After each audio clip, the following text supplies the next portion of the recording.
1 testing on the free Fuji 90mm lens that somebody sent me. I still don't know who sent it to me. Yeah, I know, I've got a Nikon lens cap on it.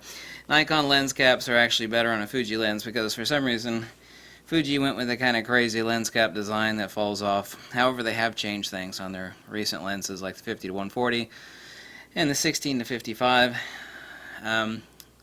This is only part 1 of testing. I've used this lens before, certainly so, and whoever sent it to me, I really have to say thanks. Some important considerations, and I'd actually read an article quite some time ago that set up what I said the same thing that I'm about to say, is that I think it's called Damien Lovegroove. He said exactly what I would agree with on this lens, is that, you know, I've been shooting out with it now for about a total of 3 hours, not today. Today I've only had about 40 minutes on it, and I'll do another full review on the Fuji 90mm f2. Extremely fine precision lens, and whoever actually wrote me the note told me to test it on the X-T2, which I had not done. I've only tested it on the X Pro 2 and the X-T1. It is substantially better.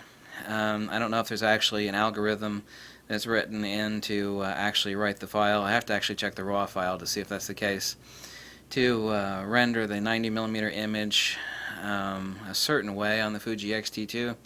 Output incredibly sharp. Micro contrast is actually really nice on it. It's a superb made lens in Japan, all metal construction. Excellent.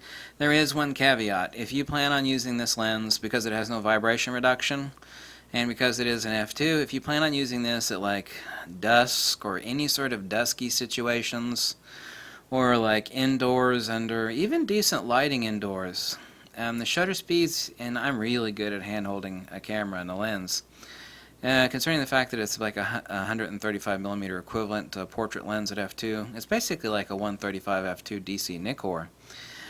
Image quality and resolution are incredible. Micro contrast is very good, but I would not recommend anybody. It's like sunrise, sunset, or like cloudy shooting situations, or indoor, less than extremely bright lighting. Even at f2, the shutter speeds need to be up there because the resolution is so high on this lens, is that this is basically one of those lenses that if you're shooting, unless you're shooting in some significant lighting, I don't recommend it. But that's not a detraction from the lens, it's just something to be aware of. There are some lenses that you just don't shoot in certain lighting situations or certain circumstances. You don't take like a slow auto-focusing lens to a sports action shoot, and you know, you're not using a manual focus lens for you know, shooting moving children, even though it's portraiture, and normally manual focus lenses are perfectly fine, except when you got little rugrats that are jumping around like squirrels on crack. So that is the one caveat, and really the only caveat, and this is not the full review of the 90mm f2 from Fuji. Let me take the front lens cap off, right?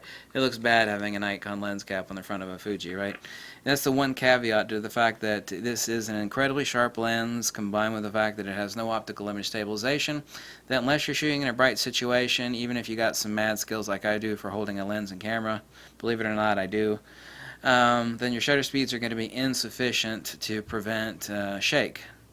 And but I kind of knew that beforehand, but even a little bit more so on the 24 megapixel Fuji X-T2 here.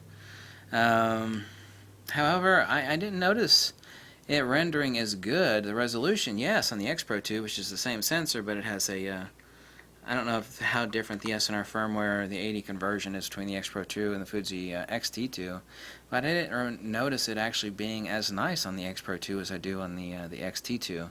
And that's not some sort of subliminal thing in my mind telling me it's better, but I don't remember it being like that. I've got some test shots I need to compare it to, which I have not yet done. But anyway, that's something to consider. This is not a camera for low light, dusk shots, early morning, late evening, or indoor shooting, unless it's on a tripod, because without OIS, the resolution is very high. I already said that. But excellent made lens, the quality of it, and for what its cost is. However, I got this lens for free, but even if I paid for it, it is a very excellent lens. I did not buy it before, as I mentioned, not because I ever thought it was a bad lens.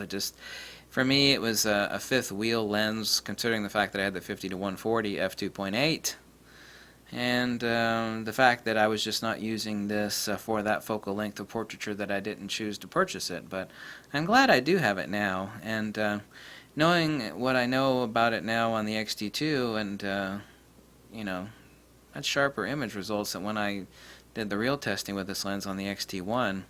Much happier with it on the XT2. It's a very sharp lens, very sharp. But with that sharpness comes that caveat of lack of OIS. So, important point to remember, and I'll do the full review with test shots and examples from the 90mm here within the week. Okay? Thanks for watching. Bye.